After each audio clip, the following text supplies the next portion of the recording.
નીતિ ફરી ચર્ચામાં કેન્દ્રીય મંત્રી જીતેન્દ્રસિંહની આઈઆઈટી બોમ્બે પરની ટિપ્પણીથી મહારાષ્ટ્રના રાજકારણમાં નવો વિવાદ. કેન્દ્રીય મંત્રીના નિવેદનથી રાજ ઠાકરે ભડક્યા. કેન્દ્રીય મંત્રી જીતેન્દ્રસિંહે આઈઆઈટી બોમ્બેના એક કાર્યક્રમ દરમિયાન સંસ્થાના નામ અંગે કરેલી ટિપ્પણીએ મહારાષ્ટ્રના રાજકીય વર્તુળોમાં નવો વિવાદ સર્જ્યો છે. મંત્રીશ્રીએ તેમના સંબોધનમાં કહ્યું હતું કે ઈશ્વરનો આભાર કે આ સંસ્થાનું નામ હજુ પણ આઈઆઈટી બોમ્બે છે અને આઈઆઈટી મુંબઈ નથી કરવામાં આવ્યું. તેમણે આઈઆઈટી મદ્રાસનું ઉદાહરણ પણ આપ્યું હતું. ત્યાં પણ મૂળ નામ જાળવી રાખવામાં આવ્યું છે.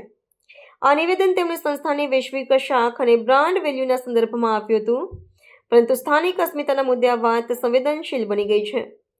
જીતેન્દ્રસિંહનો તર્ક હતો કે આઈઆઈટી જેવી આંતરરાષ્ટ્રીય ખ્યાતિ પ્રાપ્ત સંસ્થાઓના નામો સાથે ઇતિહાસ, વારસો અને વૈશ્વિક ઓળખ જોડાયેલી હોય છે. તેમણે સંસ્થાના વહીવટીતંત્રને નામ જાળવી રાખવા બદલ અભિનંદન પાઠવ્યા હતા. જો કે તેમનું આ વલણ મુંબઈ અને ચેન્નાઈ જેવા સ્થાનિક નામોને પ્રોત્સાહન આપવાની વ્યાપક રાજકીય વિચારધારાથી વિપરીત જણાય છે. વિવેચકોનું માનવું છે કે આવી ટિપ્પણીઓ સ્થાનિક સંસ્કૃતિ અને ભાષા પ્રત્યેની સંવેદનશીલતાનો અભાવ દર્શાવે છે, ખાસ કરીને જ્યારે રાજ્યમાં મરાઠી અસ્મિતા એક મહત્વનો રાજકીય મુદ્દો હોય. આ નિવેદન પર પ્રતિક્રિયા આપતા મહારાષ્ટ્ર નવનિર્માણ સેનાના પ્રમુખ રાજ ઠાકરેએ આકરો વિરોધ નોંધાવ્યો છે. તેમણે કહ્યું કે કેન્દ્ર સરકારની માનસિકતાના નિવેદન પરથી સ્પષ્ટ થાય છે અને તે મહારાષ્ટ્રનું અપમાન સમાન છે. તેમણે ચેતવણી આપી હતી કે મુંબઈના લોકો અને મરાઠી સમુદાય આવી વાતોને સાંખી લેશે નહીં.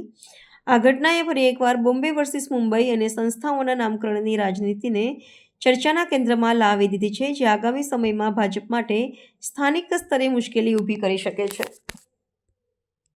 As far as IIT Bombay is concerned, thank God it still remains this name. You will not turn Mumbai. So that's one another compliment to you. And also true for Madras. It remains IIT Madras.